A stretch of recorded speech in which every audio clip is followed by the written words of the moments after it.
요양원에 보내려던 날 며느리는 무너졌습니다. 그날 나는 아무 말도 하지 않았습니다. 말이 없어서가 아니었습니다. 하고 싶은 말이 없어서도 아니었습니다. 그저 말하지 않아도 모든 것이 들렸기 때문입니다. 며느리는 내 앞에서 통화를 하고 있었습니다. 나를 보지 않은 채, 나를 의식하지 않은 채, 마치 내가 없는 사람인 것처럼. 어차피 잘 모르시잖아요. 설명해도 이해 못하세요. 그 말은 속삭임도 아니었고 화난 말투도 아니었습니다. 사실 그게 문제였습니다. 화가 나 있었다면 적어도 나를 의식하고 있다는 뜻이었을 테니까요. 하지만 그 목소리는 그저 사실을 말하는 것처럼 너무나 담담했습니다. 그래서 더 아팠습니다. 사람을 가장 깊이 찌르는 말은 되게 이렇게 아무렇지 않게 나옵니다. 나는 그 말을 못 알아들어서 침묵한 게 아니었습니다. 너무 또렷하게 알아들어서 침묵했습니다. 그 순간 내 가슴 속에서는 수십 가지 반박이 피어올랐습니다. 나는 알아요. 당신이 생각하는 것보다 훨씬 더 많이 알아요. 하지만 그 말들은 목까지만 올라왔다가 다시 내려앉았습니다. 왜냐하면 알았으니까요. 말로 증명하려 드는 순간 이미 진 것이라는 걸. 나이가 들면 사람들은 당신이 귀도 머리도 마음도 함께 늙었다고 생각합니다. 말이 느려지면 생각도 느리다고 믿습니다. 반응이 없으면 감정도 무뎌졌다고 착각합니다. 하지만 나는 알고 있었습니다. 이 침묵이 나를 지키는 마지막 방법이라는 것을. 며느리는 늘 바빴습니다. 걸음은 빨랐고 말은 짧았고 눈빛엔 여유가 없었습니다. 아침이면 헐레벌떡 준비하고 저녁이면 지친 얼굴로 들어왔습니다. 처음에는 이해했습니다. 젊은 사람들의 삶이 원래 그런 거라고 생각했습니다. 나를 부를 때도 이름이 아니라 어머니라는 호칭만 있었습니다. 사람은 이름이 사라지는 순간부터 조금씩 사라집니다. 처음엔 그것도 괜찮았습니다. 며느리니까 당연히 어머니라고 부르는 거라고 생각했습니다. 하지만 시간이 지나면서 그 호칭 뒤에 숨은 의미가 보이기 시작했습니다. 어머니, 이거 드세요. 어머니, 저기 앉아 계세요. 어머니, 오늘은 그냥 쉬세요. 그 말들은 친절했지만 어딘가 명령처럼 들렸습니다. 배려인지 통제인지 그 경계가 점점 흐려졌습니다. 어머니는 이런 거 신경 안 쓰셔도 돼요. 저희가 다 알아서 할게요. 처음엔 고마웠습니다. 신경 써주는구나 생각했습니다. 하지만 그 말들이 쌓일수록 나는 점점 의논의 대상이 아니라 관리의 대상이 되어갔습니다. 어느 날부터였을까요? 내 의견을 묻지 않게 된 게 어머니 병원 예약했어요. 어머니 오늘은 이거 드실 거예요. 어머니 내일 친척들 와요. 모든 것이 통보가 되어버렸습니다. 그리고 그 사이사이 며느리의 한숨 소리가 들렸습니다. 나는 그 한숨이 무엇을 의미하는지 알았습니다. 힘들다. 일도 힘들고 집안일도 힘들고 어머니 돌보는 것도 힘들다. 그 마음을 모르는 건 아니었습니다. 하지만 나는 내가 그 힘듦의 원인이 되어버렸다는 게 견딜 수 없었습니다. 한때는 나도 누군가를 돌보던 사람이었으니까요. 기억합니다. 남편의 부모님을 모시던 시절을. 그때 나는 26이었습니다. 며느리가 된 지 얼마 안 됐을 때였죠. 시어머니는 말씀이 많지 않은 분이었습니다. 당신이 원하는 것도 불편한 것도 잘 말씀하지 않으셨습니다. 그때 나는 답답했습니다. 말씀 좀 하시지. 어떻게 하면 되는지 모르겠잖아요. 지금 생각하면 그분도 아마 조심스러웠을 겁니다. 새 며느리에게 부담 주고 싶지 않아서 말을 아끼셨던 거겠죠. 하지만 그때의 나는 몰랐습니다. 침묵이 배려일 수도 있다는 걸. 그리고 지금 나는 그분과 똑같이 침묵하고 있었습니다. 세월이란 참 신기한 겁니다. 내가 이해하지 못했던 사람이 어느새 나 자신이 되어 있었으니까요. 어느 날 며느리는 아주 담담하게 말했습니다. 요양원도 알아보고 있어요. 그 말을 듣는 순간 시간이 멈춘 것 같았습니다. 그 말은 나에게 묻는 말이 아니었습니다. 이미 결정된 이야기를 알려주는 말이었습니다. 여기서 1시간 거리인데 시설도 좋고 간호사분들도 친절하대요. 주말마다 면회 갈 수 있어요. 며느리는 계속 설명했습니다. 마치 자기 자신을 설득하듯이 그 목소리를 들으며 나는 생각했습니다. 아, 이 아이도 힘든 거구나. 며느리도 이 결정을 내리기까지 얼마나 고민했을까요? 밤에 잠 못 이루며 계산기를 두드렸을까요? 요양원 비용과 병원비와 생활비를 계산하면서 머리가 아팠을까요? 그 마음도 모르는 건 아니었습니다. 하지만 그래도 알아야 했습니다. 나도 아직 생각이 있는 사람이라는 걸, 나도 아직 선택할 권리가 있다는 걸. 그 순간 가슴 한쪽이 조용히 내려앉았습니다. 서운해서가 아니었습니다. 억울해서도 아니었습니다. 그저, 아, 이제 나는 이런 위치구나. 그 사실이 너무 분명해졌을 뿐입니다. 그날 밤 잠이 오지 않았습니다. 천장을 바라보며 오랜 시간을 생각에 잠겼습니다. 내가 이렇게 조용히 살아온 게 잘못이었을까요? 더 적극적으로 내 의견을 말했어야 했을까요? 아니면 이게 당연한 수순인 걸까요? 누구나 늙으면 결국 이렇게 되는 걸까요? 창밖으로 가로등 불빛이 들어왔습니다. 그 빛을 보며 문득 떠올랐습니다. 50년 전 내가 영어를 배우던 시절이, 그때 나는 20대 중반이었습니다. 남편은 무역회사에 다녔고 가끔 외국 바이어들을 집에 데려왔습니다. 나는 부엌에서 떡을 찌고 차를 내리며 그들의 대화를 들었습니다. 물론 무슨 말인지는 하나도 알아들을 수 없었죠. 하지만 그때 신기한 감정이 들었습니다. 부러움도 있었고 호기심도 있었고 왠지 모를 갈증 같은 것도 있었습니다. 그 언어를 배우고 싶다는 막연한 소망이 생겼습니다. 남편에게 말했을 때 그는 웃었습니다. 당신이 왜 영어를 배워? 필요도 없는데.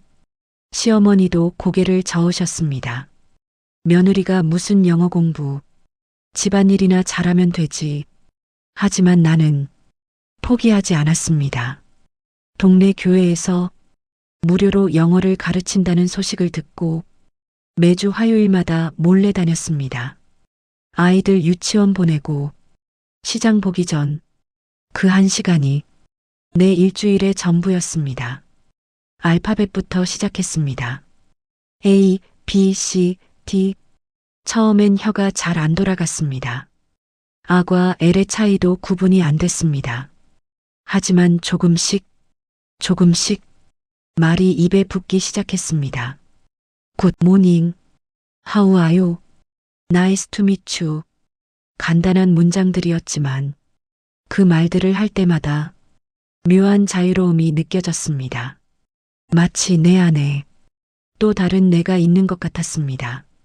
한국말로 하는 나는 늘 조심스럽고 늘 눈치를 봤습니다. 하지만 영어로 하는 나는 조금 더 당당하고 조금 더 자유로웠습니다. 그걸 남편이 알게 된 건 5년쯤 지났을 때였습니다. 어느 날 외국 바이어가 갑자기 집에 왔는데 남편이 자리에 없었습니다. 나는 떨리는 마음으로 그에게 말했습니다. Please, come in. Have a seat. 그의 눈이 커졌습니다. 남편도 깜짝 놀랐습니다. 당신이 영어를? 나는 아무 말 하지 않았습니다. 그저 웃기만 했습니다. 그날 이후 남편은 나를 조금 다르게 봤습니다. 존중의 눈빛이었을까요? 아니면 놀라움이었을까요? 정확히는 모르겠지만 뭔가 달라진 건 분명했습니다.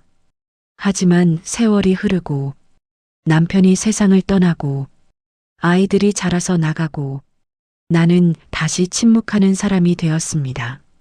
영어도 오랫동안 쓸 일이 없었습니다. 가끔 텔레비전에서 영어가 나오면 귀가 솔깃했지만 입 밖으로 내는 일은 없었습니다. 그렇게 그 언어는 내 안에서 잠들어 있었습니다. 사실 나는 오래전부터 알고 있었습니다. 사람들은 내가 조용하다는 이유로 아무것도 모른다고 생각한다는 걸, 내가 설명하지 않는다는 이유로 생각이 없다고 믿는다는 걸. 하지만 나는 말보다 태도를 먼저 배운 세대였습니다. 함부로 말하지 않는 것이 무지함이 아니라 선택이라는 걸 아는 세대였습니다. 우리는 배웠습니다. 말을 아끼는 것이 미덕이라고, 참는 것이 어른스러운 거라고, 뒤로 물러서는 것이 배려라고, 그렇게 살아왔습니다. 그리고 그 결과가 이것이었습니다. 말하지 않았더니 이제 아예 말할 권리가 없다고 생각하는 것. 그리고 말은 이길 수 있을 때가 아니라 해야 할 때 하는 것이라는 것도 이미 알고 있었습니다. 그날이 오기 전까지는 나는 그저 지켜보고 있었습니다. 며느리는 계속 말했습니다. 계획을 이야기했고, 일정을 이야기했고, 내가 빠진 미래를 아주 능숙하게 설명했습니다. 다음 주에 한번 가보실래요? 시설 구경하고 상담도 받고. 며느리의 목소리는 피곤해 보였습니다. 그 피곤함 속에는 미안함도 섞여 있었습니다. 나는 알았습니다. 이 아이도 편한 마음으로 하는 말이 아니라는 걸. 하지만 그럼에도 불구하고 나는 말해야 했습니다. 나는 고개를 끄덕였습니다. 그 고개 끄덕임이 동의라고 생각했을까요? 아니면 체념이라고 생각했을까요? 며느리는 안도하는 표정을 지었습니다. 다행이다. 어머니가 이해해 주셔서. 그 말을 듣는 순간 가슴 한구석이 무너져 내렸습니다. 이해? 나는 이해한 게 아니었습니다. 그저 들은 것뿐이었습니다. 그 순간 나도 모르게 입이 열렸습니다. 준비한 말도 아니었고 연습한 문장도 아니었습니다. 그냥 그 자리에 그 말이 나와야 했던 겁니다. 심장이 빠르게 뛰었습니다. 손끝이 차가워졌습니다. 하지만 동시에 이상하게도 고요한 확신이 들었습니다. 지금이 아니면 영원히 말하지 못할 것 같았습니다. 숨을 깊이 들이마셨습니다. 그리고 입을 열었습니다. Excuse me. 방안이 잠시 멈췄습니다. 며느리는 통화 중이던 전화를 천천히 내렸습니다. 눈이 커졌습니다. I understand everything. 내 목소리는 생각보다 떨렸습니다. 그 떨림은 두려움 때문이 아니라 참아온 시간 때문이었습니다. 50년 동안 내 안에 잠들어 있던 언어가 깨어나는 순간이었습니다. Every single word you said I hear. 이돌. 며느리의 얼굴에서 색이 빠졌습니다. I've been listening. Not because I couldn't speak, but because I chose not to. 그 말을 하며 나는 깨달았습니다. 침묵은 무능력이 아니었습니다. 선택이었습니다. 플리즈, 스탑. 그 말은 상대를 이기기 위한 말이 아니었습니다. 나 자신을 지키기 위한 말이었습니다. Stop deciding my life. Stop talking about me like I'm not here. I'm still here. I'm still thinking. I'm still feeling. 그 순간 며느리의 얼굴이 처음으로 흔들렸습니다. 놀람도 있었고 당황도 있었고 믿기지 않는 표정도 있었습니다. 하지만 무엇보다도 거기엔 부끄러움이 있었습니다. 며느리는 손으로 입을 가렸습니다. 눈이 촉촉해졌습니다. 어머니, 그 한마디는 이제껏 들어본 적 없는 목소리였습니다. 처음으로 나를 사람으로 부르는 목소리였습니다. I know you're tired. I know this isn't easy for you. But I need to be part of this conversation. Not just someone you're taking care of. 며느리는 천천히 고개를 숙였습니다. 어깨가 떨렸습니다. 죄송해요. 정말 죄송해요. 그 사과는 형식적인 말이 아니었습니다. 진심이었습니다. 처음으로 며느리는 나를 보았습니다. 정말로 보았습니다. 그 표정 속에서 나는 처음으로 사람으로 다시 보이고 있었습니다. 며느리가 다가와 내 손을 잡았습니다. 그 손은 떨리고 있었습니다. 몰랐어요. 어머니가 이렇게 영어를 하실 줄은. 나는 조용히 말했습니다. I never had to prove anything until today. 그날 밤 며느리는 오래도록 내 옆에 앉아 있었습니다. 처음으로 내 이야기를 들었습니다. 내가 영어를 배웠던 이야기, 젊은 시절의 꿈들, 지켜온 것들, 포기한 것들, 며느리는 들었습니다. 정말로 들었습니다. 가끔 눈물을 닦으며 어머니가 이런 분이신 줄 몰랐어요. 아니, 알려고 하지 않았어요. 그날 이후 모든 것이 갑자기 바뀌지는 않았습니다. 요양원 이야기가 완전히 사라진 것도 아니었고 관계가 극적으로 좋아진 것도 아니었습니다. 여전히 며느리는 바빴고 나는 여전히 조용했습니다. 하지만 분명히 한 가지는 달라졌습니다. 나를 바라보는 눈빛이었습니다. 이제 며느리는 무언가를 결정하기 전에 내게 물었습니다. 어머니는 어떻게 생각하세요? 그 한마디가 얼마나 소중한지, 누군가 당신의 생각을 물어준다는 게 얼마나 큰 존중인지, 사람은 상대를 다시 보게 되는 순간이 있습니다. 그날은 내가 무언가를 증명한 날이 아니라 존재를 회복한 날이었습니다. 영어를 했기 때문에 존중받은 것이 아닙니다. 그날 내가 보여준 것은 실력이 아니라 존엄이었습니다. 말할 수 있다는 것, 생각할 수 있다는 것, 선택할 수 있다는 것, 그것을 증명한 순간이었습니다. 나이가 들면 목소리는 작아질 수 있습니다. 말수도 줄어들 수 있습니다. 하지만 사람의 가치는 줄어들지 않습니다. 생각은 여전히 생생하고 감정은 여전히 깊습니다. 단지 표현하는 방식이 조금 다를 뿐입니다. 혹시 이 이야기를 들으며 당신도 고개를 숙인 적이 있나요? 말을 알아들었지만 말하지 않았던 순간이 있었나요?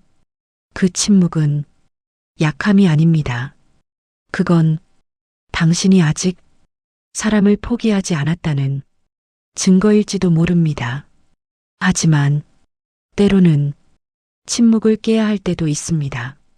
당신의 존재가 지워지기 전에, 당신의 목소리가 완전히 잊히기 전에 용기를 내서 한마디를 해야 할 때가 있습니다.